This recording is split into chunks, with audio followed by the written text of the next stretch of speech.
Hey there, mamas. Welcome to the Mom Care Coach podcast. And I am your host, Victoria Mattia. I am a certified life and health coach, certified international counselor, and also a homeschooling autism mom and former autism clinic director. I know that you are struggling with holding healthy boundaries around time management, constantly getting less than adequate sleep, and managing deep exhaustion and overwhelm. And you are praying to find a way to have more energy throughout your day. Well, friend, you have come to the right place.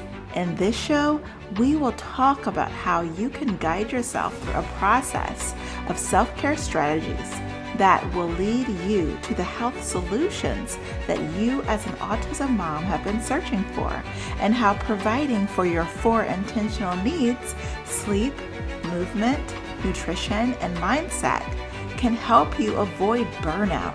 So grab this morning's leftover matcha or pour another cup of your homemade kombucha and pull up a chair, and let's have a chat on how these health solutions can change your life. One more thing, would you like to know more about the online coaching services and health bundles that I offer? If so, please do not hesitate to reach out. My email is mindfulwellnessforautismmoms@gmail.com. Again, mindfulwellnessforautismmoms@gmail.com. And of course, it's also listed in the show notes. Thank you, and I look forward to hearing from you. Now on with our show. Hello everyone, it is Victoria Mattia. I am so glad that you are joining me today and you are listening into the Mom Care Coach podcast.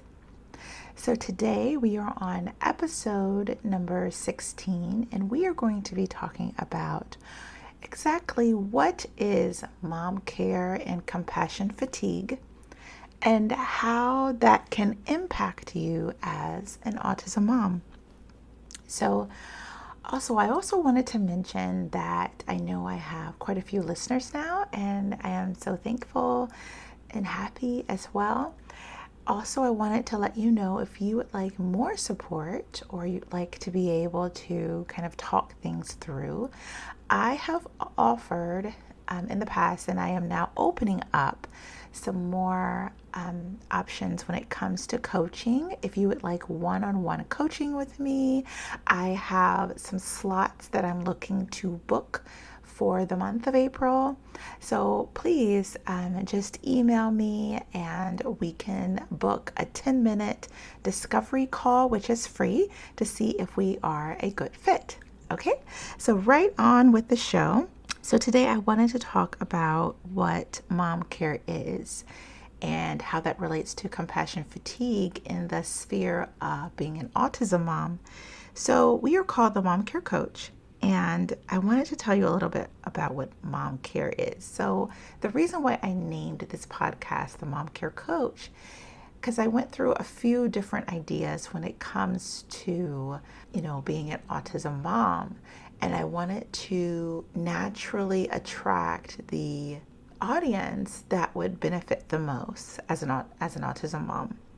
Mom care, when I Googled it, it talks about providing care to mothers, and it's all kinds of care. So for the new mom, there's care like what to expect when you are expecting, but in the terms of even after childbirth. That's one type of mom care coach. There's another kind that kind of takes you on a journey and kind of walks with you side by side when they have been through or already walked the path that you are on, even if it's a few years ahead or several years ahead, so that they are really kind of a light or a guide helping you to get to where you are wanting to go. So as you could probably imagine, I am the second kind of coach. I am holistically trained. I am certified as a health and life coach. And my desire is to really help autism moms especially in the journey of being an autism mom. Something happens after you receive that diagnosis for many of us, meaning we are so focused on getting the diagnosis, which can happen, it can take years for that to actually happen with the waiting list. After that, and during that time, we often will power through to help our child in the best way that we know. However, the thing that can be difficult is without a diagnosis. Sometimes it can be challenging in schools for children. It can be challenging in the home, especially when you are not 100% sure and certain about what's going on. And once you receive that diagnosis, it can be challenging to get the therapies. There are sometimes waiting lists for those. It's also sometimes challenging to find the therapists that are available and that can really help your child's specific needs.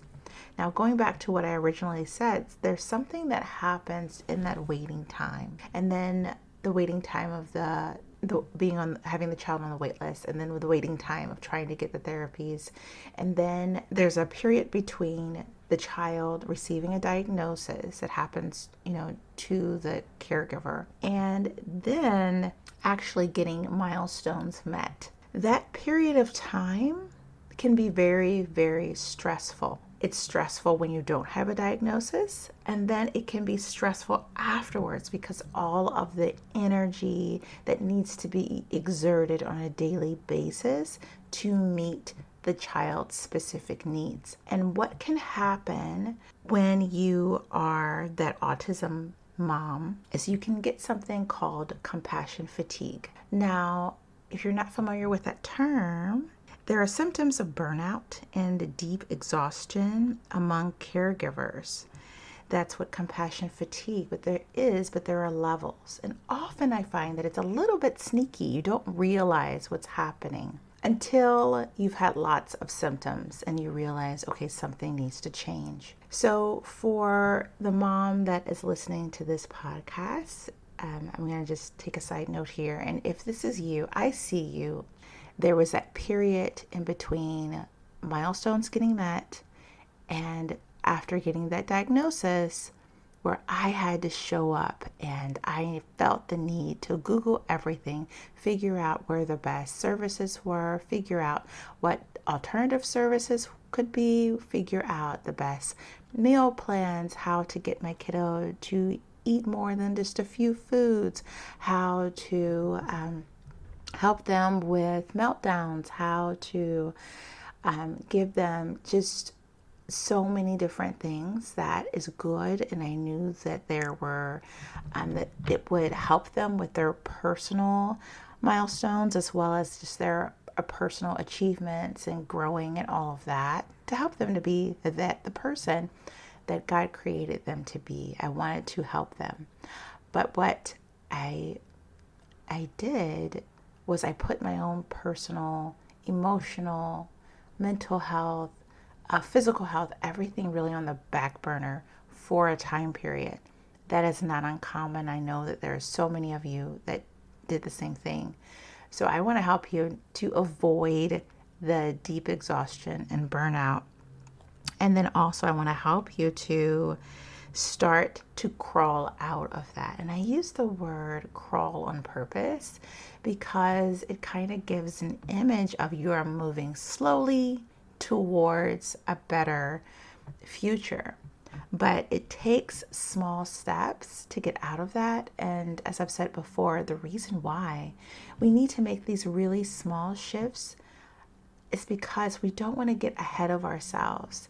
We want to be able to let our brain know that we are safe in our body and we are okay so that we don't self-sabotage, because that is what can happen when we are moving too quickly. And that's why my programs are really geared toward making small daily shifts toward the goals that we want to have. And of course, those goals have to do with our 4 intentional needs.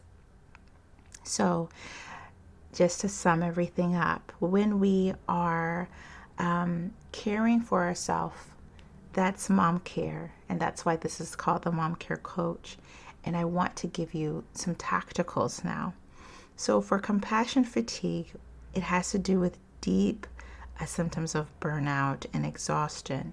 So when you find yourself heading towards that position, there may be some listeners that aren't there yet, but they're starting to feel those symptoms. It's really important to be able to check in with yourself. And so I'm going to give you this little exercise to help you to check in. So it's called the 5 senses. So what you do, you close your eyes and you take just a few seconds and you ask yourself questions like, what can I hear?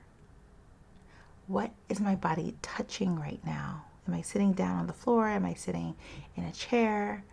You know, even if you are in a room with your kiddo and they're having a really tough meltdown, you can go to the bathroom just for even a few seconds, or to a closet. I've been known to go to my bedroom closet many times for a few seconds to get my bearings and to do this exercise. So if I'm standing, what are my feet touching? Is it the floor, or is it my shoes? What am I hearing? Am I hearing people walking around in my household, closing doors? Am I hearing traffic outside? Am I hearing the birds? What am I hearing? What am I smelling? Can I smell food? Can I smell just the air? Am I smelling anything in particular? What am I seeing? Well, if your eyes are closed, you're not really seeing anything, but is that giving you a feeling of sense of calm, a sense of serenity? Maybe not. Maybe you want to open your eyes so you can see what's going on. Then what are you looking at? Are you looking out a window? Are you looking at a table? Okay. And what are you tasting with your mouth? Do you taste anything? Did you just finish a meal? Did you, what's in your mouth right now? Are you wishing you're tasting something? Are you hungry?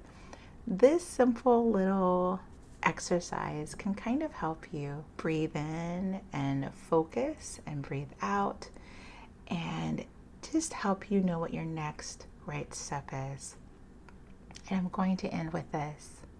That next right step can be as simple as getting a glass of water.